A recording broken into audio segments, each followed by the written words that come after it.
দেখো আমি আর পায়েল এখন বসে আছি এখানে। আগে বসে গল্প করতাম বিকেলে, আর এটা হচ্ছে তারপরের দিনে ভিডিও। ঘুমাচ্ছিল, আমি এসে ওকে ডাকলাম, তারপরে ওখানেই বসে বসে গল্প করতে।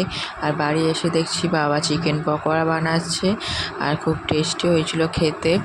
আর দেখো এখন ভাজছে বাবা এখন, আর এই দেখো দারুণ লাগছিল খেতে। দেখো আমরা এখন সবাই একসাথে বসে খাচ্ছি। আমি, মা, বাবা আর ঠাকুমা খায় না চিকেন, তার জন্য সোয়াবিনের করে দিয়েছিল। তারপর দিন চলে যাচ্ছি কাটোয়া, আমি আর পায়েল স্টেশনে চলে এসেছি। আর পায়েল একটা রুমাল কিনে নিল। ট্রেনে উঠে পড়েছি, ট্রেন থেকে নেমে পরোটা খেয়ে নিলাম, কারণ প্রচুর খিদেও পেয়ে গেছিলো। তারপর দুটো চিপস কিনে এখন হাঁটছি। আর এই দেখো লেখা আছে আই লাভ কাটোয়া। আমাদের সব কেনাকাটি হয়ে গেছে, কাজ হয়ে গেছে, চলে এসে স্টেশনে বসে আছি। তারপর আমরা ঘুগনি খেয়ে নিলাম। আর আমি দেখো এই একা একা হাঁটছি, আর ও আগে চলে গেছিলো। আর এই দেখো স্পাইডারম্যান চলে এসছে। টাটা।